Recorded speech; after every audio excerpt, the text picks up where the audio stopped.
Howdy, and welcome to the Feed Bandit podcast, where we talk all things hunting and introduce you to the most innovative hunting gear and services. Here are your hosts, Jimmy Byrne and Richard Kinchlow.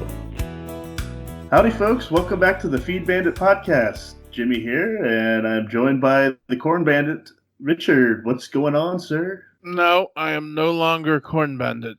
Oh, you're changing. I am the turkey god. Oh, so yeah. You're trying to rub it in, I guess. Is what I'm Zool. I am a nimble little minx. Aim for the flat top. I love that movie. No, I am. I have reached a new status. I'm surprised that it's funny. I already have a waddle under my chin, you know. And so all I'm trying, my chest hair is starting to grow out, but it's becoming kind of elongated like a beard. I'm pretty much turning into a turkey. Oh, that's funny. That's funny. I have done that well. Well, I'm always happy to hear the success of others, but I have to admit there is always a piece when when the thing you love to do the most, is like, and I can't be there, and it's not because it's because of mainly I think the stupid crap going on. I think where it's prevented us from being able, or me being able to kind of, get some help with the kids for a weekend, this, that, and the other, to allow me to get out there. You know what I mean? So I blame it on the Corona Light for giving the whole world a hangover here. Yeah. So, but the very fact that you're able to get out there, I have lived through you this entire turkey season, and it does put a smile on my face when I see it happen. But I have to admit, I get that 1 second twinge of like, oh, I know. Yeah, no, and I'll tell you I remember all those seasons where, you guys were just pounding them, and I go out there and I just strike out. I mean, it was like 5 years in a row. I could guide somebody to kill turkeys, no problem. But as far as myself is concerned, it never would happen. So 2020 was my coming of age, and I really, God, I just couldn't be stopped. It all started, I guess, right at the beginning of April when I guided my oldest daughter Abby on her. I'm not gonna use the word epic because you couldn't stand that word. On her fantastic, stupendous turkey hunt, and she ended up blasting that bird with the 410, which was just awesome. So, and we recorded or recounted that on the podcast. We recounted her epic hunt on the podcast. And yes, I knew that was so coming. Everyone. Yeah, I encourage everyone to go back and listen to those because they're pretty good. It was kind of like a series, a build-up series. It was. I think, what did we start with? Episode 73, where we talked about the new gun that you got, and then some tips, right, that were learned through an unsuccessful hunt. That was episode 74. And then jump to episode 76 is where you walk through the actual, I won't use the word epic, but hunt to talk about ultimate success. That's a really cool little series there. For anyone wanting to take a new hunter out, Oh, for sure. No, I didn't even think about that, but you're right. It really is kind of a little series, and you get to hear kind of what worked and what didn't. And it's funny, back going into my experiences the past couple of weeks. I mean, I still had some troubles, primarily with my camera and the fact that a freaking turkey can see a mouse run at 5 billion yards. So they can see my fat hand on my fat head turning on my fat camera. We'll jump into that. So, So I guess the weekend after Abby had shot her bird, she was kind of done. I said, okay, well, it's Daddy's turn to wreck Tom's day. So I end up going to an area where. It is near a feeder, but we've got a lot of turkeys work in that area. Always have, and really it's kind of hunting along a power line easement. And I found a little cut in that was was probably about 10 yards deep, and it had this perfectly groomed cedar tree that I could just rest up against. And behind me, it's nothing but just old growth forest. So it was pretty dark in there, but I had this nice opening in front of me about 5 yards. And so I put my decoy really kind of in the middle of that road. It's probably 15 yards away. And it was really windy. I mean, really windy, and it was warm. So I'm like, it's a low success chances during that, especially when the gobblers are out, when they're out hunting around. It's just, they can't hear as well, and they don't gobble a lot when it's that hot and that windy. So at least that's been my experience. So, I ended up putting my decoy out there, and again, it was positioned so that any birds coming from near the feeder or from the blind could see it, and they could see it very, very, very far in advance. So, my goal was to look left and look right and be able to see these birds walking down the tree line, to my call.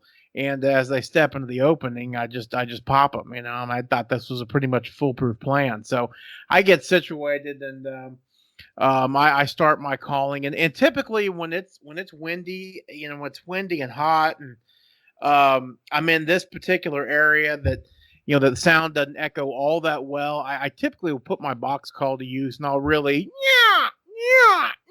so it's really loud. And of course, if there's any bird near me, they're like, "Oh my lord, that guy is definitely, that's not a real turkey." But anything in the distance, it's it sounds enough to at least pique their interest. Well, I didn't do that, and I do my slate call. Now, my slate call, I take real long strides, so it's ee ee ee. Again, it doesn't sound very good, but it's nice and loud. And so, anyways, I was doing that, every 20 minutes or so for probably 2.5 hours. And then I start jacking with my phone. I got my gun hanging out, my face mask is down, everything. And sure enough, I just kind of got that feeling I should look up. And sure enough, standing right there staring at me at about 15 yards is a monster Tom who came in quiet. He absolutely came in quiet. Huge beard, hook and spurs, everything. And of course, I just sat there and looked down because there's nothing I could do. I couldn't get my mask up, couldn't get my gun up, nothing. Well, so, you say he came in quiet, right? Yep. Yeah, I just, most of the biggest ones I've had have done that. Where you don't even see them. But you're like, I'm pretty sure there's something there coming in. Oh, yeah. But you got to be patient. And then all of a sudden you look, you see movement, and you're like, oh, my God. Oh, yeah. Oh, yeah. Yeah, he was right in my lap. And so I thought, okay, well, I'm going to run. I'm going to try to grab my gun real quick. So I do that. And smart bird, he doesn't run. He flies. I'm like, well, mother, beep. Anyway, so I put my phone down, put my face mask on, I get my gun ready, and I start calling some more. Now we're getting a little closer to evening, and finally out there in the sunlight, because again my back is towards the sun, okay, and I'm in the shade, but everything out there in front of me is still in the sun.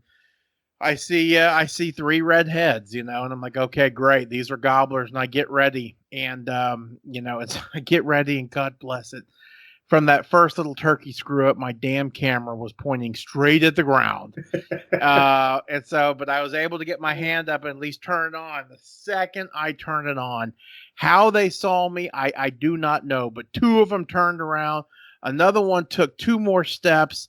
And I said to myself, if he goes 2 more steps to the left, I got him. If he goes 2 more steps to the right, I got him too. And he didn't go left, but he went right, and then he started going out. So I had to lean forward with my turkey gun, and boom, and I put one into him. But I was darn proud to have him. And really great beard, probably a 2-year-old gobbler. Of course, you'll see the video, but. I got a great view of my hands, which was nice, and got a great picture of the grass too. But I eventually find out the camera's right or wrong, and I straightened it out. So I didn't get the actual shot on film, but it was recording though, so you got. Oh yeah. You sound and everything. Yeah, you got the shot and everything. Is it in the video? Yeah, oh yeah, you can hear it. Good. Even though you can't. Yeah, no, you could totally hear it. So that was my first bird. When did you find out the video was like that? When you saw it, or when you're adjusting and whatnot? Oh yeah, when you about midway through, I'm kind of talking about the scenario, and I put Oh, my okay. hand on my camera, going. I mean, you could just hear what I was thinking. Right, right. It was unbelievable, and so that's one of the big problems is going back to things that you learn in the field, and that is definitely something that I have got to stop. Duck hunting, dove hunting, I use my head mount for my GoPro, and it works lovely. For turkeys, I can't use it. I just cannot use it, and so I've got a gun mount that I've never used. Well, I'm going to have to go to it now because I just can't lift my head, and it almost got me again. Fast forward the weekend after that, I decide I'm feeling pretty arrogant now. I mean, pretty brazen. And I said, this one pasture that we've got, it's one of the biggest pastures. It's one of your favorite pastures where you've killed a lot of birds. I've never killed a bird there. And so I go set up in an area where they've been. Again, it was near a feeder, but it was near really the only decent drumming and strutting ground in the area, an area that we call Fuego.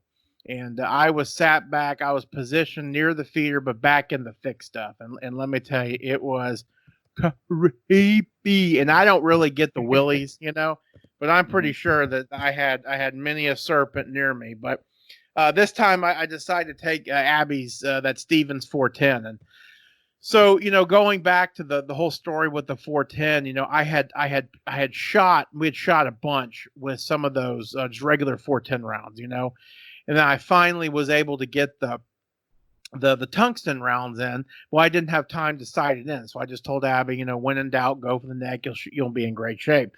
Well, it ends up that those tungsten rounds, I found out, they do shoot a little bit different. I knew they would shoot a little bit different, but not as much. So I backed out to 30 yards before I took this gun out. Backed out to 30 yards, aimed directly using the little red dot scope that came with the gun, aimed right at the turkey, and it was really low and really right. So I'm like, okay, this is a problem, and it explains what happened to Abby and her gun. So I said, okay, well, I'm running out of shells. They're $21 for 5 shells. So, how can I get around this? So I pulled the hammer back, and I put the gun up in the shooting position. I realized, hey, I can still use the iron sights on this thing. So that's what I said I was going to do when I got out there. I don't want to take a chance. I want to take this gun. So that's what I did. So I get into position. I'm calling. And this is actually the area where I called in a bird at the beginning of the season, but just could not get him to commit. Well, this time it was just fantastic. I actually had a couple of wood ducks land at the feeder, and so they were sitting there milling around. And you know how when you strike your slate call, and then there's just those couple of seconds you're listening to see what happens, Oh, yeah. and just that huge thundering gobble, it just, man, it gets you going. Well, these turkeys had gobbled so loud that it scared the wood ducks off, and they were up there by the blind, and I could tell that these were two mature toms. So I'm in a really really really nice spot. Although I got a little oak sapling in front of me, but I didn't think it would be that big of a deal. So I give them one more good call with the mouth call, and they both. I mean, they are hot, and they make their way down the hill. I mean, not at a run, but at a pretty brisk walk. And I literally had the opportunity to line these guys up, and they were at about 20 yards. And the back bird looked like he was more mature, looked like he was a better bird. So I can't, again, I have to hit my camera, but this time I got my camera on. So I got this shot on camera. Nice. Got my camera turned on. I was like, okay, that's the first thing. Well, I go to pull the hammer back on the 410, right? And I'm going to use that iron sight. And well, there's a leaf in the way. So now I have to wait until the turkey moves so I can adjust the gun. I mean, all this at 20 yards, Right. at some of the best eyes in the entire state. And finally, that leaf kind of disappeared, and I squeezed off that trigger. And let me tell you, that 410 tungsten 9-shot put him down to Chinatown. It was unbelievable. And 410s have just kind of had the stigma of not being able to get the job done. Let me tell you guys, at 20 yards for your kids, You got to get this stuff. It was amazing. Normally they'll flop around like crazy, and this guy just laid there stone cold dead. So Wow. that was bird number 2. He was definitely older. Actually had a stunted spur on him, which was kind of neat. He had a pretty good hook that was starting to bend, which signifies kind of an older bird, and then one that was cut a little bit short. So that was bird number 2. And at that point, I said to myself, you know what? This has been such a great season. I'm going to hang it up.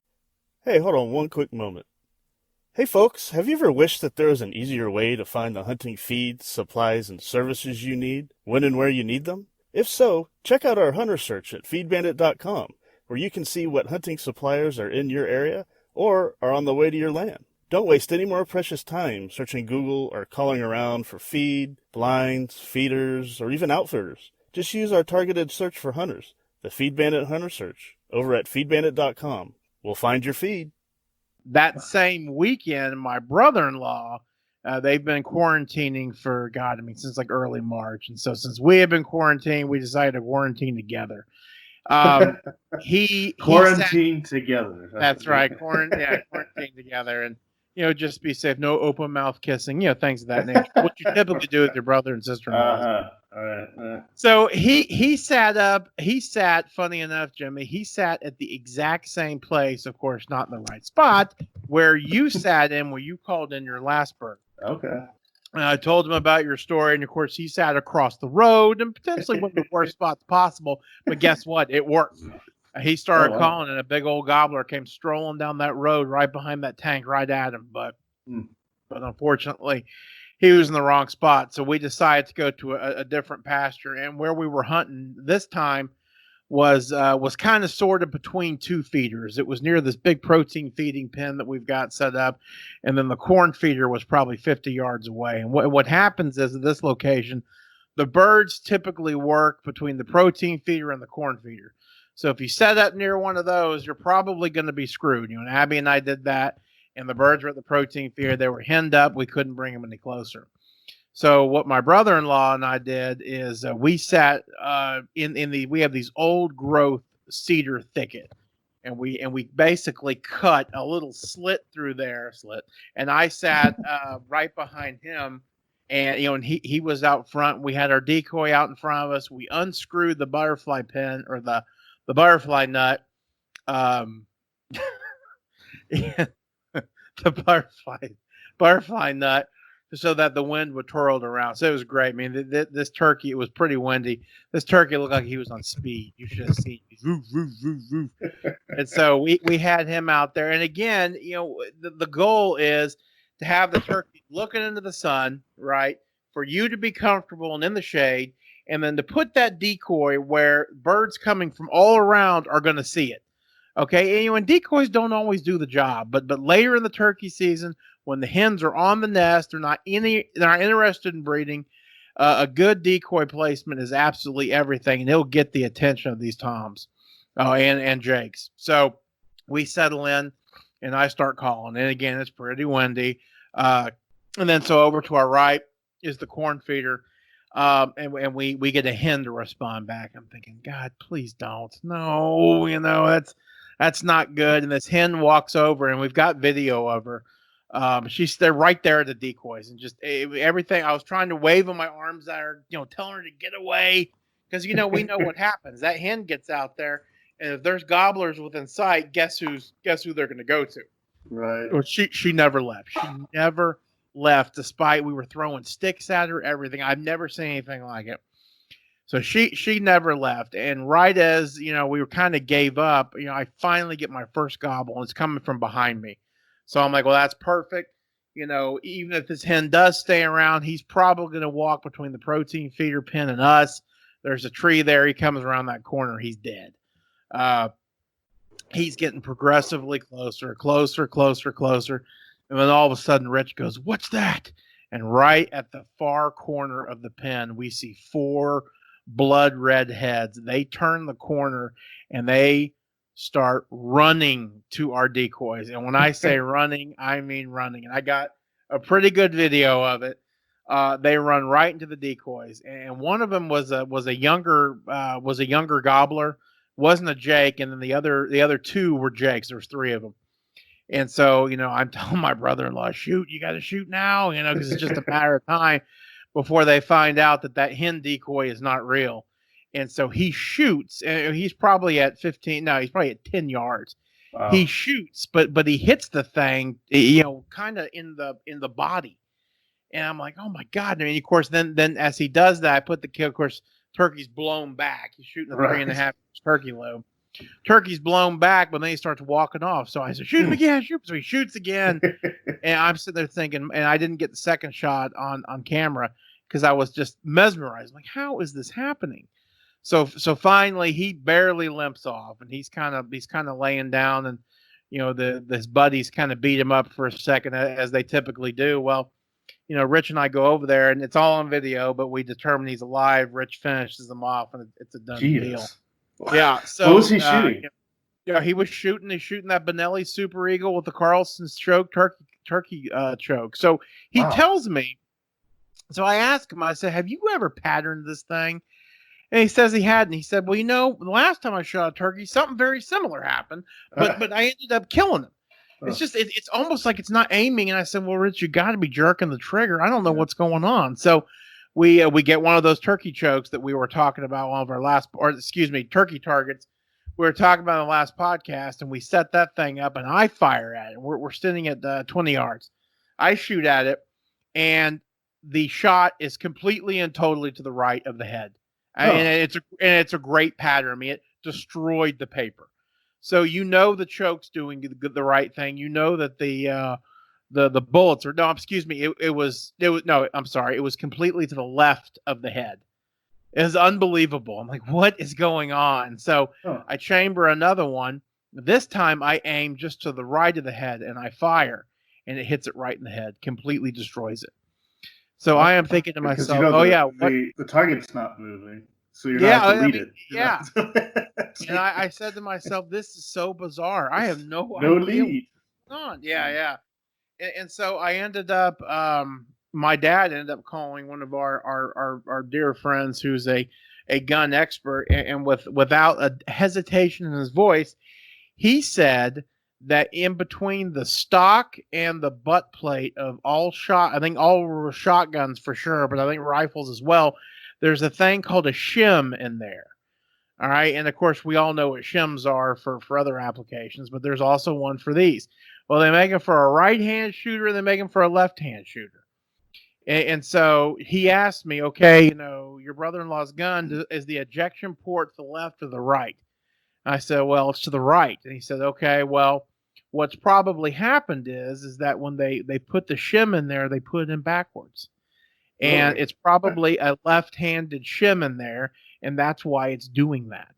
So we have yet to hear the results. I don't know if my brother-in-law's done it yet, but this guy who is a gun professional, he was assured, he was dead on positive that's what would happen. That's what happened. Wow, that's very interesting. Yeah, no, it's fascinating. It's something you don't ever think about. I mean, well, I wonder if that's why I'm such a bad shot at dove. Who knows? I know. I need to look at that. It's just crazy. So, anyways, he's going to try it out. That's not the case with my turkey shotgun, but right. I don't know. It's never happened to me, and I don't know how many people it's happened to. Yeah, how weird. Yeah, if that's happened to anyone listening, let us know. I'd be curious to know if it's I don't know. It's probably not common, but if it's something that other people had happen, Right. Right. So I'm going to blame my dove hunting on that now, though. On the shims. Yeah, and I'm pretty sure this is the same with Matt as well. So. Oh yeah. No doubt. Yeah. So that's it, my friend. But it was a hell of a turkey season, and of course, I just missed the hell out of all the guys. And I mean, don't get me wrong, I had a great time with my kids and my wife, and my mom and dad came, and that was great. But man, I tell you what, hunting is awesome, and it's so much fun, and it's obviously it's a wonderful family. But your friends are really that final ingredient that makes it just spectacular. Right. There's no doubt. And I can't tell you how many times I said that when I was out there. I was like, God, I wish the guys were here. God, I hate Dallas. It's kind of my usual. You got to get that out, every once in a while. Right. No, I'm with you on that one. Yep. I definitely haven't hunted, without friends as much as you have, but the times that I have, it's great, but it always makes it better when even if you're not with them, they're somewhere else hunting. Exactly. It's like you're doubling the opportunity for excitement, and then absolutely. You're excited to get back and hang out and whatnot, and I was cleaning those turkeys. I was like, "Hey, oh God, there's nobody here." Right. Like, hey, can you get me another beer? Oh, dang it! Yeah. But we'll get over this and we'll get back to it. Heck yeah. Well, I guess this will probably then be, our last spring turkey kind of podcasts for this year, I would imagine. Yes, sir. Yes, sir. But, of course, we still got a lot more to talk about going forward. Next week, we will have a returning guest on the podcast.